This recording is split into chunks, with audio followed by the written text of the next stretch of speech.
It's a time-tested relationship, but one that also has a distinct vision of the future. The visit of the Prime Minister of Jamaica to India really reinforces a strong association that's only getting much better. Joining us now, a very special guest, His Excellency, the Prime Minister of Jamaica, Andrew Holness. Thank you, Dr. Holness, very much for being with us. Thank you for having me. It's great to have you in India. I believe this is your first official visit. This is my first visit, but I'm certain it will not be my last. You know, our Prime Minister said something interesting when he said that our relationship, India and Jamaica, is defined by 4 words. I'm going to go through those words. Culture, cricket, Commonwealth, and the Caribbean. Would you agree? Of course. But it's also could be described by some others. People. Yeah. Global South. Mm-hmm. The aspiration for development.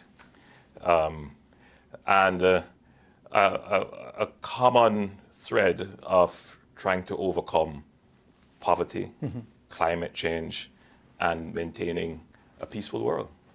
Prime Minister, let's talk a little bit about that. Climate change is a shared concern. Obviously, in Jamaica, in the West Indies, climate change and rise in seawater temperatures is a profound concern. How do you believe India and Jamaica can work together towards, for example, climate change technology? Well, we are working together.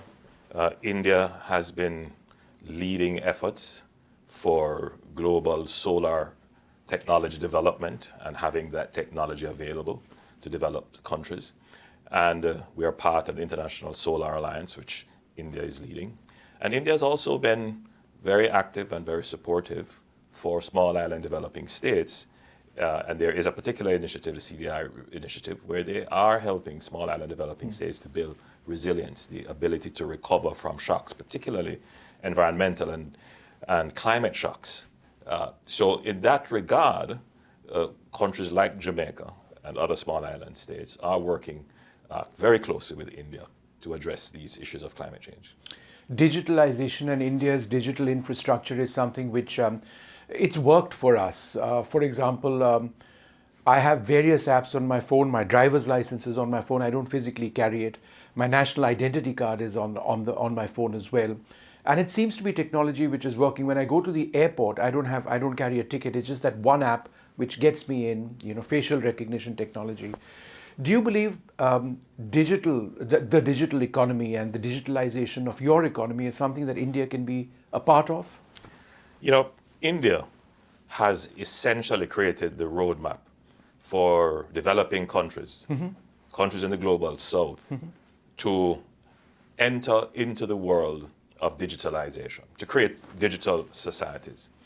Now, the perspective of a digital society may seem to be beneficial only to certain elements of the society. It may seem as if it's technology to support the rich or to support the middle class.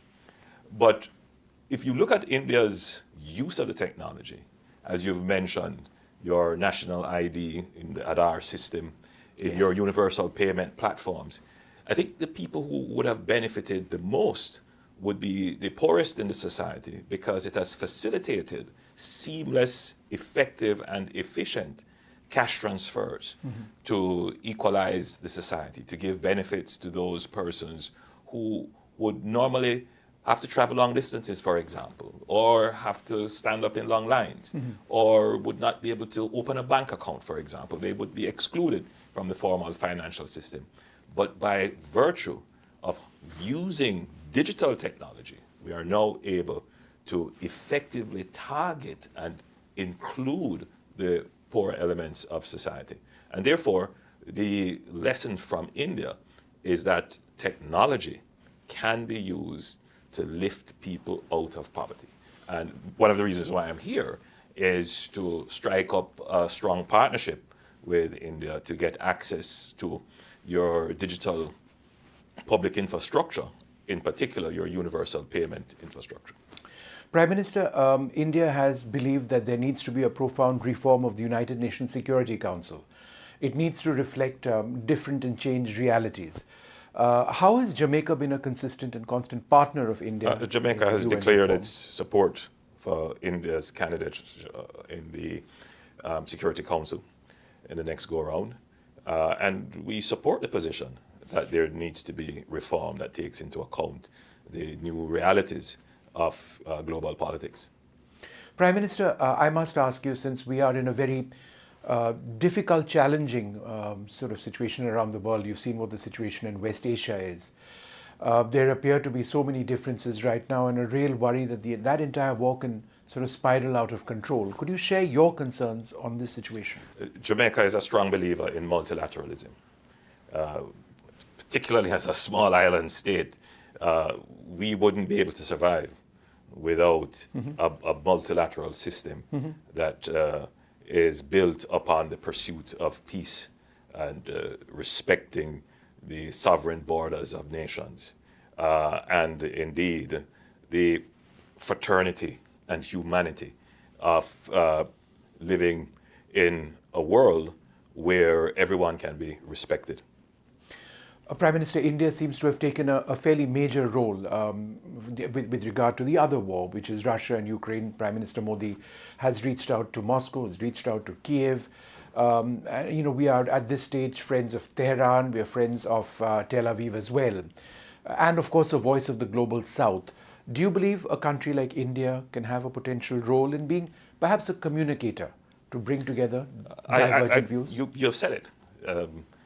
India has taken on, in a very strategic way, but in a very robust way, the voice of the global south. And we saw that in the G20, which India hosted recently, and in its theme, One Earth, One People.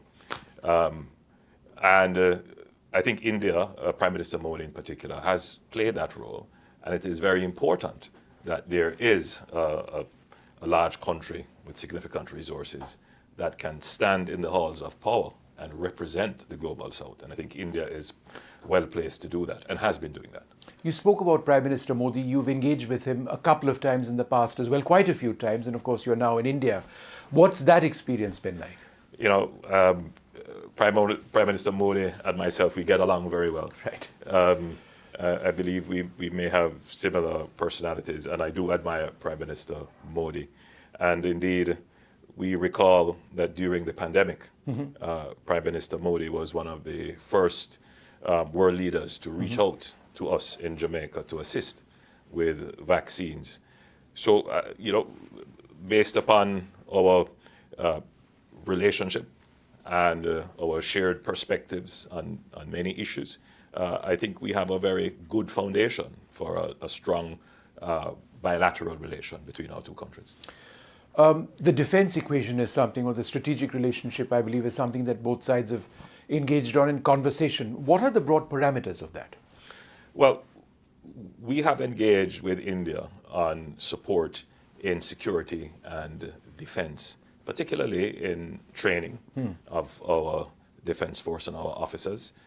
So we already have a few officers here training, but more so in technology.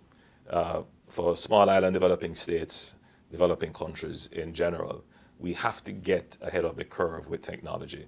The cyber world, organized crime, particularly organized gangs, do create a serious, if not existential, threat to states like Jamaica. And the use of technology is absolutely important in ensuring that the state can protect its citizen and offer security for its economy and the society.